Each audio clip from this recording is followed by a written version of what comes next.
사람이 이 세상을 살아가는 데는 몇 가지 유형이 있습니다. 첫째는 주어진 환경에 따라서 쉽게 살아가는 사람이 있습니다. 남자로 태어났으니 남자로 사는 것이고, 여자로 태어났으니 여자의 옷을 입고 여자로 살아갑니다. 남자니까 장가가고 여자니까 시집가서 아이 낳고 엄마가 되는 것입니다. 집이 필요하니까 집을 사서 살고 있습니다. 왜 살아야 하느냐 물어볼 필요가 없습니다. 주어진 환경에 따라 그저 살아갈 뿐입니다. 두 번째는 목적을 가지고 살아가는 사람이 있습니다. 나는 세상에서 어떤 사람 되어야 되겠다, 어떤 사람의 모습으로 살까 고민하면서 목적을 이루기 위하여 열심히 공부합니다. 열심히 일합니다. 자기의 모든 은사를 동원해서 내가 목표하는 바를 이루기 위해서 최선을 다합니다. 때로는 그 목표 때문에 자신이 고통을 많이 당합니다. 때로는 가족이 희생을 당합니다.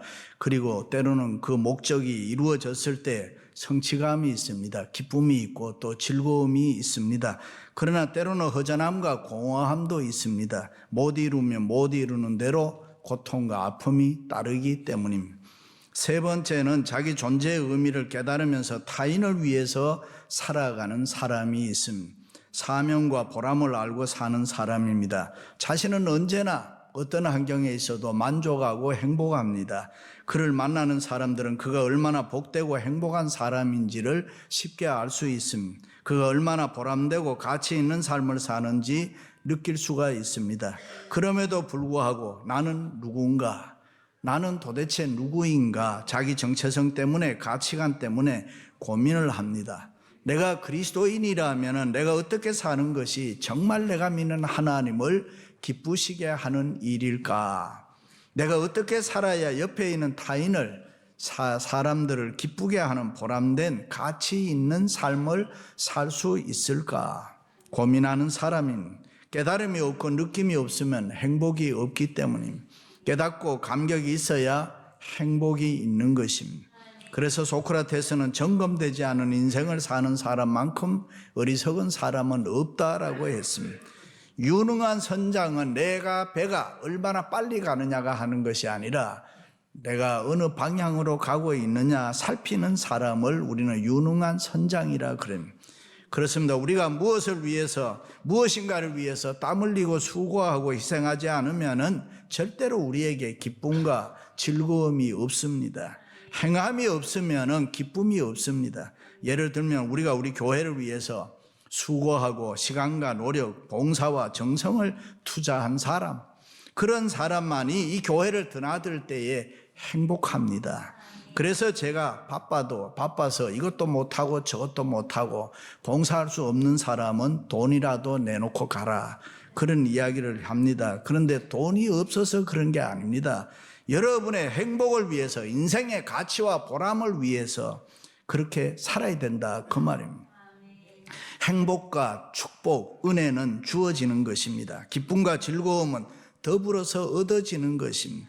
받은 은혜와 행복은 함께 내가 나누어야 되는 것입니다. 내가 수고하여 그 사람이 기뻐하고 행복하게 될 때 나도 기뻐하고 나에게도 행복이 저절로 찾아오는 것입니다. 내가 다른 사람을 기쁘게 하지 아니하고 내가 다른 사람 옆에 있는 사람을 행복하게 하지 않고는 내가 기쁠 수도 없고 행복할 수도 없는 것입니다. 저 여자 얼굴은 예쁜데 살이 좀 빠졌으면, 저 형제는 멋있는데 성질이 개떡 같다, 사람은 괜찮은데 배가 나왔다, 키가 좀 작다. 어때요? 우리가 그렇게 살지 않나요? 어떤 노총각이 결혼 상대를 위해서 기도합니다. 공부, 인격, 가정, 외모, 믿음 다 좋고요. 그런데 키가 좀 작다. 하나님의 응답이 왔습니다. 나도 그런 사람 못 찾겠다. I, my, me. 어떻게 해서든지 나만 행복하면 된다, 나만 좋으면 된다는 생각, 그것이 나를 불행하게 만듭니다. 요즘 시대는 남자는 약해지고 여자는 강해집니다. 드라마를 보아도 여자가 남자한테 얻어맞는 시대는 이미 지나가 버렸습니다. 여자가 오히려 남자를 때립니다. 나만 아는 사람, 절대로 이 세상에서 행복할 수 없습니다. 그러므로 내 마음이 변해야 내 삶의 모습이 달라지는 것입니다. 그런데 내 마음이 변하기 위해서는 내 인생의 주인이 십자가에 죽으시고 부활하신 예수 그리스도이신 것을 분명하게 알고 믿어야 되는 것입니다. 지금까지 낙심과 절망이 나를 억누르고 내가 이 세상을 살아갈 때 힘이 들어 한숨으로 살았으면 그 낙심, 그 절망을 끄집어내어서 예수 그리스도의 십자가에 못 박아야 되는 것입니다. 원망과 불평이 내 인생을 지배했으면 이제는 멈추고 그것도 십자가에 못 박아야 되는 것입니다. 게으름과 나태, 미움과 증오도 십자가에 다 못 박아야 됩니다. 나의 주 나의 하나님 보다가 내가 이 세상에 그 어떤 것이든 간에 더 사랑하고 내가 더 귀하게 여겼으면은 그것들도 끄집어내어서 이제는 내가 믿는 예수 그리스도 십자가에 못 박아야 합니다. 믿습니까? 그래야 우리가 달라지는 것입니다. 그래야 우리가 변화하는 것입니다. 일찍이 바울은 내가 그리스도와 함께 십자가에 못 박혔나니, 십자가에 못 박히는 순간에 우리의 새로운 자아가 태어나는 것입니다. 달걀이 깨어지면 병아리 되는 거고 누에가 고치를 벗으면 나비가 되는 것입니다. 나의 옛날 자아가 깨지면은 나는 하나님 앞에서 새로운 피조물이 되는 것입니다. 그런즉 누구든지 그리스도 안에 있으면 새로운 피조물이라. 보라, 이전 것은 지나갔으니 새 것이 되었도다. 할렐루야. 옛날 유대 나라 땅에는 포도주를 많이 담그어 두었다가 잔치 때가 되면은 손님에게 대접을 했습니다. 그런데 그 당시에는 오늘날 같이 포도주 병이 있어서 포도주를 담그어서 몇백 년, 몇십 년, 아니면 몇 년을 담가 두는 것이 아니라 가죽 부대에 담아서 보관을 했습니다. 그런데 그 가죽 부대는 오래되면은 여러분이 잘 아는 대로 신축성이 없기 때문에 발효성이 강한 새 포도주를 넣으면 그냥 터져버린. 그래서 새 포도주는 새 부대를 반드시 사용해야 합니다. 그래서 오늘 예수님께서도 오직 새 포도주는 새 부대에 넣으라. 옷을 기울 때도 헌옷으로 새게 기우면 안 된다, 그 말이에요. 오히려 새 것이 떨어진다, 그 말이에요. 다시 말해서 이 말씀은 비유로 새로운 복음으로서의 포도주는 언제나 새로운 그릇에 담아 두어야 된다. 그렇습니다. 복음은 변화와 새로움이 뒤따라야 합니다. 복음을 담고 있는 우리 마음도 우리 가정도 날마다 새로워져야 됩니다. 예수를 믿는다는 것 자체가 새로움을 가지고 오는 것입니다. 복음을 담고 있는 교회도 날마다 새로워져야 되는 것입니다. 교회가 구태의연하게 전통에 붙잡혀 있으면 안 되는 것입니다. 그래야 새로운 복음을 담을 수 있고 하나님이 주시는 새로운 은혜와 축복을 우리가 받을 수 있는 것입니다. 그것이 하나님이 우리에게 요구하는 것입니다. 일찍이 시편 기자는 모든 것을 새롭게 하시는 하나님을 내가 찬양한다 그랬습니다. 주님께서도 내가 너희에게 새 계명을 주노니 사람이 거듭나야 된다 그랬습니다. 새로움은 축복인 것입니다. 변화와 개혁은 하나님이 원하시는 것입니다. 그러므로 우리는 새로워져야 됩니다. 우리는 반드시 변화돼야 되는 것입니다. 하나님의 진리에 순종하며 연단을 받으며 온전해지도록 애를 써야 되는 것입니다. 이것이 그리스도인의 완전성이라고 이야기합니다. 믿으시면 아멘. 초대 교회가 현대 교회와 오늘날 다른 것이 있다면 그들은 열심히 있었습니다. 그래서 그들을 세술에 취한 사람들이라고 불렀습니다. 우리가 믿는 하나님은 구약에서도 신약에서도 열심의 하나님으로 표현되어 있습니다. 무엇보다도 하나님을 믿는 우리는 열심히 살아야 되는 것입니다. 우리를 새롭게 하기 위해서는 열심히 살아야 됩니다. 하나님을 믿는 믿음 생활도 우리가 새롭게 열심히 해야 됩니다. 하나님을 믿는 믿음에 열심히 있어야 나를 변화시키는 것입니다. 열심히 믿고 일할 때에 이 세상에 구애받지 않습니다. 최선을 삶을 살기 때문에 인생이 저절로 변하게 되는 것입니다. 내가 오늘 변화된 새로운 삶을 살면은 내일은 반드시 하나님의 새로운 축복이 은혜가 나를 찾아오는 것입니다. 믿습니까? 생물학자들의 말을 빌리면은 인간의 모든 세포와 조직은 7년마다 다 바뀌게 된다는 것, 새롭게 달라진다는 것입니다. 무슨 말입니까? 인간의 육체도 바디도 새로워지지 않으면 안 된다는 것입니다.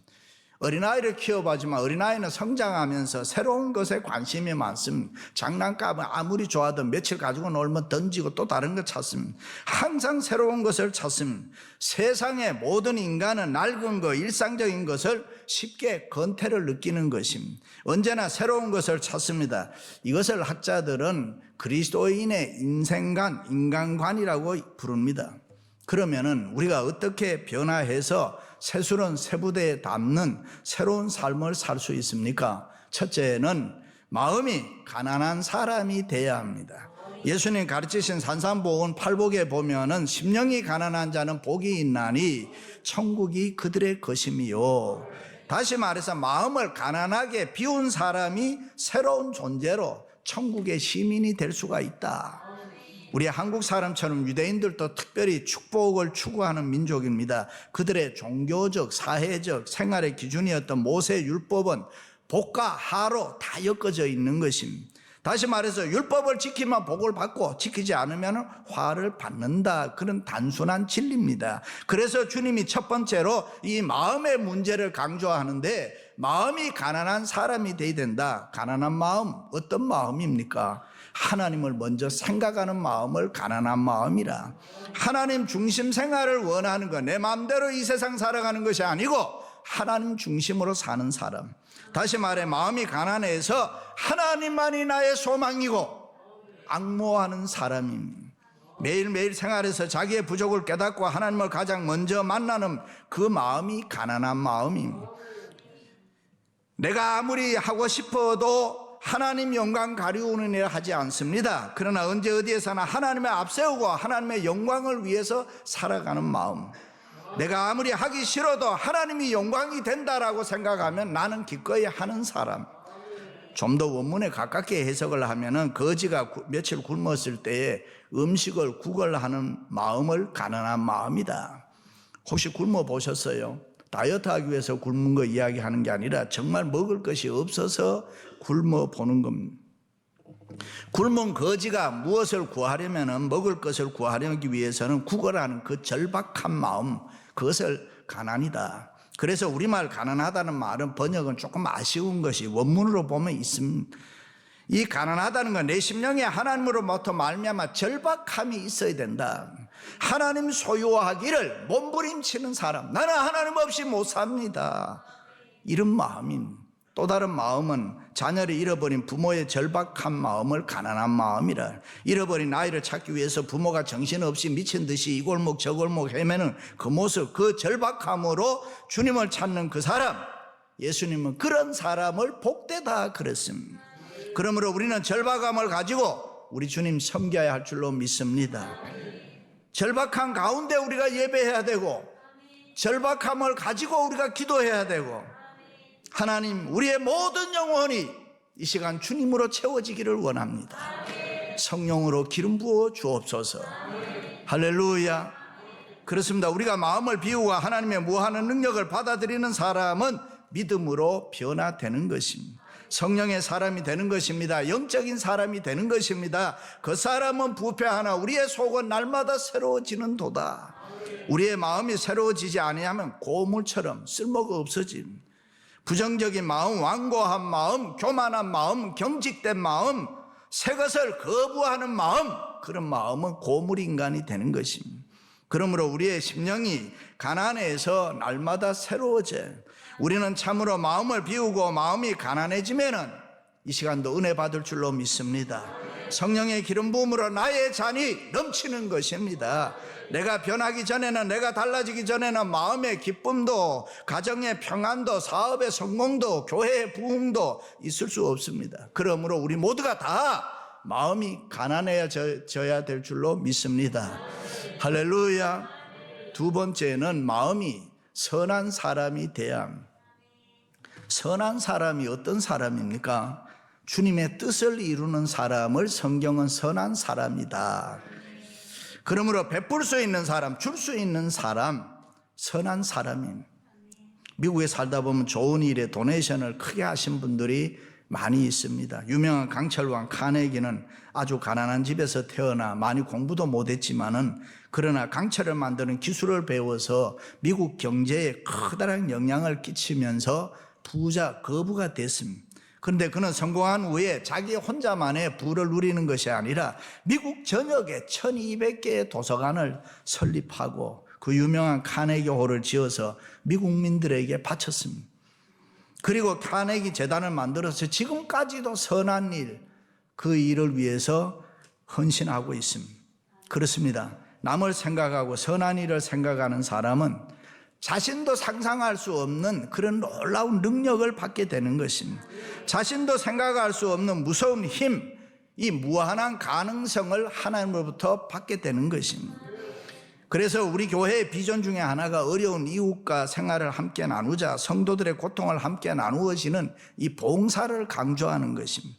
선한 일에 힘쓰는 성도, 선한 일에 힘쓰는 교회, 놀라운 기적과 능력을 우리가 하나님으로부터 받을 수 있는 것입니다. 선한 일을 위해서 우리가 힘을 모을 때에 하나님께서 우리에게 무한한 가능성을 주시고 능력을 우리에게 주실 줄로 믿습니다. 할렐루야.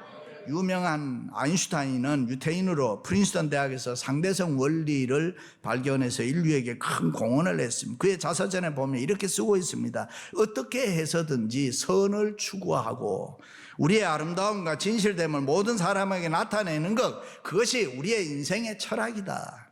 그래서 아인슈타인은 남을 돕고자 하는 선한 마음, 남을 위하는 선한 사람이었기 때문에 초인적인 능력을 가질 수가 있었다. 그렇습니다. 나만을 생각하는 이기적인 사람은 완고하고 강팍하기 때문에 그 어떤 힘도 가능성도 없습니다. 그러나 어떻게 해서든지 내가 남을 돕고 싶어 하는 사람, 돕고자 하는 선한 사람은 하나님이 오늘 또 은혜를 주시고 축복해 주시는 것입니다. 남을 돕고자 하는 선한 사람은 하나님께서 무한한 능력과 힘을 공급해 주신다. 믿으시면 아멘. 조류학자들에 따르면 V자형으로 나르는 기러기는 혼자 나는 것보다가 함께 때를 지어서 나를 때 71%를 자기 힘보다가 더 많이 날아갈 수 있다. 그것은 공기대가 형성돼서 뒤따라오는 기러기들이 좀 쉽게 날아갈 수가 있다는, 그래서 함께 난다고 합니다. 근데 그들은 또 날면서 계속 우는데 그 우는 것은 내가 힘이 들어서 나르면서 힘들어서 비명소리로 우는 것이 아니라 옆에 동료에게 힘을 내라고, 격려하는, 힘내라고, 그래서 울어준다.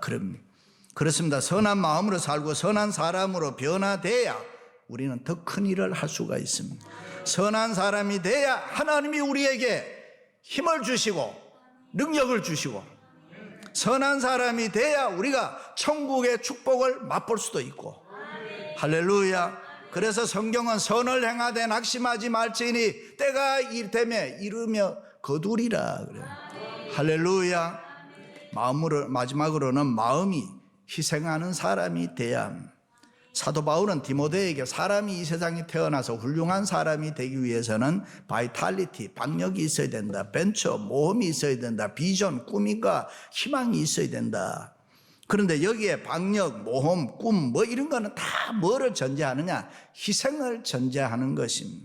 누구나 희생할 때 사람이 새로워질 수 있습니다. 불타는 소원을 이루기 원하는 사람은 누구보다가도 먼저 희생해야 됩니다. 꿈을 가지고 희생으로 노력하는 사람은 이 세상에 살아가는 동안에 남이 하지 못하는 위대한 일을 할 수가 있습니다. 할렐루야. 삼중고를 겪었던 헬렌 켈러는 인간적으로 보면 아무 쓸모없는 존재였지만 그가 하나님이 주신 은사를 개발하고 꿈을 가지고 피눈물 나는 희생과 노력을 할 때에 어떻게 돼? 성공적인 위대한 삶을 살게 됐다. 그렇습니다. 믿음으로 희생할 줄 아는 사람은 무엇이든지 할 수가 있습니다. 이루어질 수 없는 꿈 같은 일도 대가를 지불하고 희생하면은 놀라운 일이 나타나는 것입니다. 그래서 우리는 누구를 위해서 희생했다 힘들어할 필요 없습니다. 때가 되면 열매를 맺는 것입니다. 할 수 있거든요. 무슨 말이냐? 믿는 자에게는 능히 못할 일이 없느니라. 믿으시면 아멘. 그렇습니다. 우리 모두는 받은 은혜가 많은 사람입니다. 믿습니까? 그러므로 하나님의 교회를 위해서 희생하세요. 성공을 위해서 여러분이 희생하세요. 가정을 위해서 희생하시고 자녀를 위해서 희생하세요. 그래야 놀라운 일이 나타나는 것입니다. 예수 믿는다는 것 뭐 긴 설명 필요 없습니다. 희생하는 사람이에요. 믿습니까? 좀 더 신학적으로 얘기하면은 예수님이 계신 그 현장을 찾아가야 된다 그 말. 예수님 어디에 계십니까? 예수님 이 땅에 계실 때 복음 전하며 병자 고치시며 가난한 자를 도와주시며 수많은 사람들을 위로하고 격려하고 사랑으로 섬기며 하루하루를 피곤하게 사셨습니다. 새벽이면 한적한 곳에 가서 기도했다. 할렐루야. 어느 날 6월절 명절입니다. 많은 사람들이 예루살렘에 모여들었습니다. 볼 것도 많고 구경할 것도 많았어요. 촌사람들이 서울 가면은 볼 것도 많고 구경할 것도 많은 것처럼 이런 때에 예수님은 뭐 했느냐? 명절에 6월절에 고민했어요. 깊은 생각을 했습니다. 이 많은 사람 중에 가장 외롭고 고독한 사람이 누굴까? 생각한 끝에 찾아간 곳이 베데스다 연못입니다. 그리고 그곳에서 38년 된 병자를 만납니다. 그에게는 가족도 친척도 친구도 없습니다. 아무런 여망도 없습니다. 전설에 의하면 물이 동할 때에 들어가면 자기의 병이 고침받을 수 있다는 그 생각 하나로 38년 살아온 사람, 그 사람을 예수님께서 만나주신 것입니다. 그것이 예수님의 모습입니다. 예수님은 가장 외로운 자와 함께 했습니다. 사랑을 필요로 하는 자와 함께 했습니다. 죄인과 함께 하셨습니다. 세리집에 가서 잡수셨습니다. 거기서 오는 불이익이 많았습니다. 불쌍한 사마리아 여인을 만나 주었습니다. 십자가도 혼자 지셨습니다. 거기서 제자들 없었기 때문에 예수님의 능력, 예수님의 기쁨, 사랑, 영생 함께 누릴 수 없었습니다. 스데반이 예수님과 함께 죽었을 때에 바울이 엄청난 역사를 이루게 되는 것입니다. 예수를 믿는다는 것, 예수님의 제자 되는 것을 말합니다. 공관복음에 보면은 12제자를 예수님의 제자다라고 이야기합니다. 그러나 사도행전에 가면은 제자라는 말이 정기독교인들, 예수를 믿는 그리스도인들을, 우리들을 다 제자라. 다시 말해서 현장성을 말하는 것입니다. 그러므로 현실적으로 예수님 계신 곳에 우리가 가야 되는데 그게 희생입니다.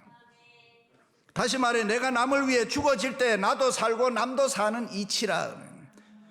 희생하는 마음으로 예수님 계신 곳에 있어야, 예수님 죽으신 곳에 내가 죽어야 역사가 일어난다.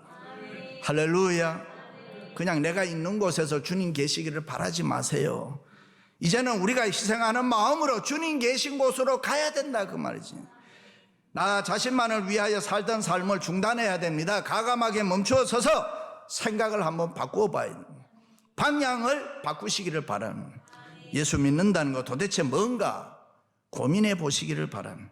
예수 믿는다는 것, 내가 희생하는 것, 손해보는 것이 없으면 절대로 좋은 그리스도인이 될 수가 없습니다. 믿습니까? 오늘 우리 일부 예배 마친 후에 세계 선교센터 만들어 선교에 계시는 김순환 목사님 네 분이, 이거는 번역 여기 없어 원고에, 그 어려운 가운데서 하루에 20불씩 헌금해 가지고 봉투 1000개 2박스를 가지고 오셨더라니까요. 장학금으로 써달라고 그렇게 해요. 우리 교회가 좋은 교회라는 것은 이렇게 희생하는 분들이 많다. 여러분 1000일 동안에 하루에 20불씩 내가 쓸 거 안 쓰고 못 얻어봐. 그게 쉬운 일인가? 그렇지 않다니까요. 참으로 대단한, 희생 없이는 할 수 없는 일이에요. 그렇습니다. 우리는 예수 믿는 스티그마타, 흔적을 가지고 살아야 됩니다. 이제는 희생하는 마음으로 타인을 위해서, 타인의 기쁨과 행복을 위해서 한번 살아보시기 바랍니다. 나야 어떻게 되든지 옆에 있는 당신이 좋아하면 그렇게 한번 살아보시기를 바랍니다. 그 속에서 주님을 만나게 될 것이고, 그런 가운데서 하나님의 은혜와 축복을 경험할 수 있을 것입니다. 그렇게 살아오신 분들이라면 후회하지 마세요. 나는 일생 동안 희생하고 살아온 사람이다. 그 사람에게는 열매가 풍성하게 맺혀질 날이 곧 다가올 것입니다. 사랑하는 성도 여러분, 가난한 마음, 선한 마음, 희생하는 마음으로 살아가시기를 주님의 이름으로 축원합니다.